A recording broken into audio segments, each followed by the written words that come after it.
Hello everyone, welcome to Lakshyam Academy. Civil diploma કરેલા candidate માટે એક મહત્વના અપડેટ. આપ સૌ જાણતા જશો કે ગૌણ સેવા પસંદગી મંડળ દ્વારા સિવિલ ડિપ્લોમા કરેલા કેન્ડિડેટ માટે એક મહત્વની અપડેટ આવી છે કે જેમાં આપ સૌ જોઈ શકો છો કે વર્ક આસિસ્ટન્ટની 336 જગ્યા આવી છે. આપણે આ વિડીયોમાં એના વિશે આજે ચર્ચા કરીશું. તો આપ સૌ જોઈ શકો છો કે વર્ગ 3ની એટલે કે ક્લાસ 3ની ગૌણ સેવા પસંદગી મંડળમાં કુલ 336 જગ્યા શેની છે તો કે વર્ક આસિસ્ટન્ટ ક્લાસ 3ની આવી ગઈ છે. કોણ અહીંયા એલિજિબલ છે આપણે દરેક વસ્તુની ચર્ચા કરીશું.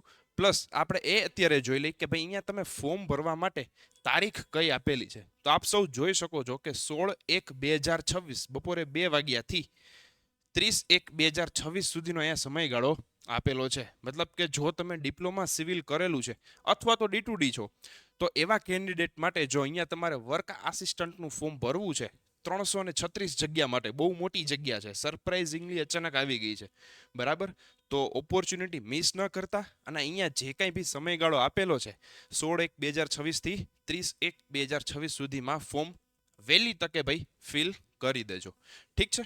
નેક્સ્ટ જોઈ કે ભાઈ ટોટલ 336 જગ્યા છે રોડ એન્ડ બિલ્ડિંગ ડિપાર્ટમેન્ટમાં છે, RNBમાં, માર્ગ અને મકાન વિભાગ, બધાનો ફેવરિટ, બરાબર. સિવિલ કરેલા ઉમેદવારો માટે RNB ડિપાર્ટમેન્ટ જનરલી ફેવરિટ હોય છે, બરાબર છે.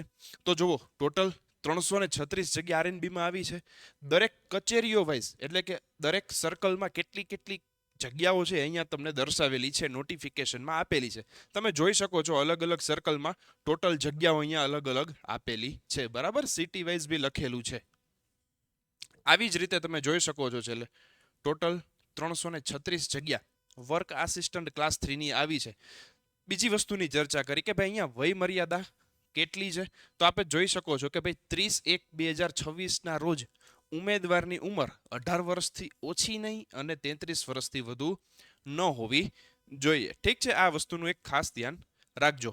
એ સિવાય પણ વય મર્યાદામાં કેટેગરી પ્રમાણે છૂટછાટ આપેલી છે, એ પણ આપ અહીંયા જોઈ શકો છો, બરાબર. મેઇન વાત તો કે ભાઈ સાહેબ પગાર ધોરણ કેટલો છે તો કે ભાઈ ક્લાસ 3માં વર્ક આસિસ્ટન્ટમાં આપ જોઈ શકો છો કે ભાઈ 26,000ના ફિક્સ પગારથી અહીંયા તમને નિમણૂક આપવામાં આવશે. કેટલા ટાઈમ માટે તો કે ભાઈ 5 વર્ષ માટે, 5 વર્ષ માટે મંથલી 26,000 રૂપિયાનો ફિક્સ પે અહીંયા છે. 5 વર્ષ પછી તમે ફૂલ પેમાં લાગી જાઓ. ઠીક છે. ચાલો એ પછીની વાત તો કે ભાઈ કોણ અહીંયા એલિજિબલ છે વર્ક આસિસ્ટન્ટ ક્લાસ 3 માટે. કોણ એલિજિબલ છે તો કે જે લોકોએ ડિપ્લોમા કરેલું છે શેમાં, સિવિલ એન્જિનિયરિંગમાં, એ લોકો અહીંયા એલિજિબલ છે.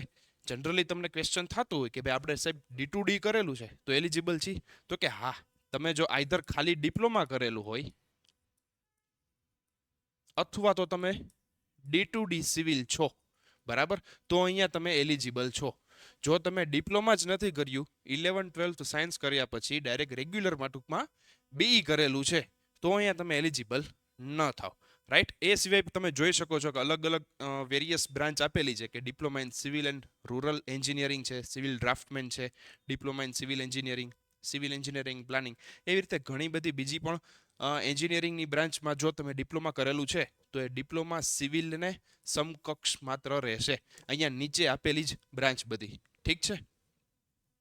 ઓકે. એના પછી જોઈ કે ભાઈ અહીંયા ફોર્મ ફિલ કરો એ પછી પરીક્ષાની ફી કેટલી છે.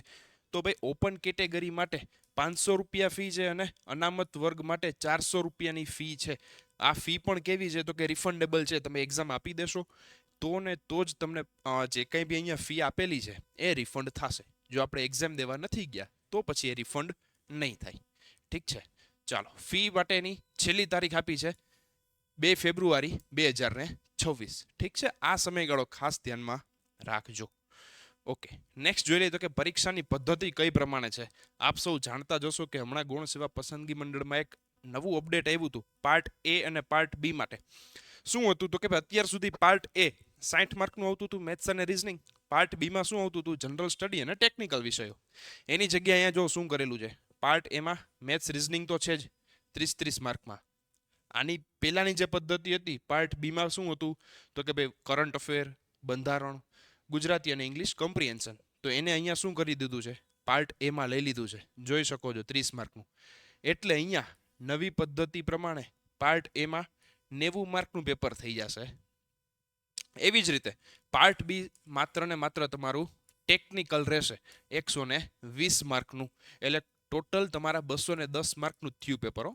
ખાલી એક જનરલ સ્ટડીઝના વિષયો પાર્ટ બીમાં આવતા હતા એને પાર્ટ એમાં લઈ લીધા છે, એ સિવાય કંઈ બીજો ચેન્જીસ નથી.